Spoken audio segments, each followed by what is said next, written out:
cada crime que acontece, né, a gente sempre lê ou escuta aquela frase, né? Mas tem que endurecer a lei, muito branda, porque com lei nada disso teria acontecido. Mas será mesmo? Existe uma crença, né, confortável, mais equivocada, de que a lei sozinha é capaz de resolver problemas complexos, né? Como violência, crueldade, comportamento extremo, enfim. Mas não é bem assim que a banda toca, né? É óbvio que as leis, elas são, sim, indispensáveis, mas ela atua, na grande maioria dos casos, depois que o dano aconteceu.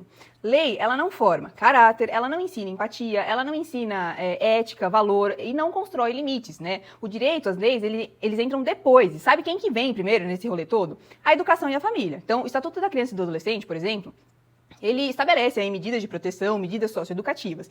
Então, ele reconhece a condição peculiar de desenvolvimento, mas isso não significa aí ausência de responsabilização. Significa que a resposta do Estado, né, ela ocorre dentro de um modelo que ele aposta aí na educação e na ressocialização. O problema é que esse modelo ele pressupõe algo que muitas vezes não existe. Uma base familiar estruturada e um processo educativo consistente. No vídeo anterior, inclusive, eu cheguei aí a comentar que esse sistema ele acaba sendo mais brando para os menores, né? E é aquilo, nenhuma lei consegue substituir pais presentes, limite claro, orientação constante. Aliás, né, nenhuma norma jurídica consegue suprir a ausência de valores básicos como respeito, né, como empatia, como responsabilidade e aquela noção básica que hoje em dia parece que está em extinção, né? Tudo aquilo que a gente faz tem uma consequência. Então, quando esses pilares eles falham, a lei ela passa a ser vista como uma solução mágica, né? Quando, na verdade, ela é apenas uma contenção tardia.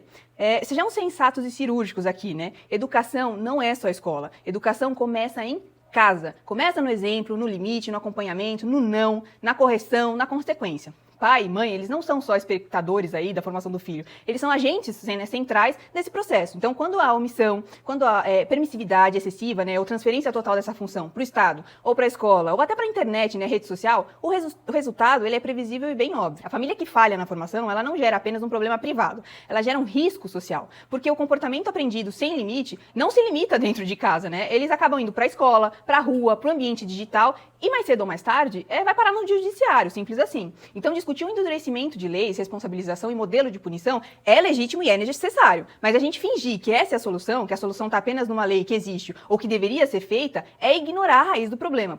Porque lei sem educação não resolve nada, vira remendo. Lei sem família é algo só para inglês ver, sabe? Proteger a sociedade começa muito antes de processo, de tribunal, de fórum. Começa na mesa do jantar, começa naquela conversa difícil com seu filho, no limite que dá trabalho impor, no não que às vezes você não quer falar. E a lei, ela entra quando tudo isso já falhou, que é aquilo, né? Quando o direito ele precisa ser o primeiro a agir, é porque alguém deixou de fazer a sua parte lá atrás.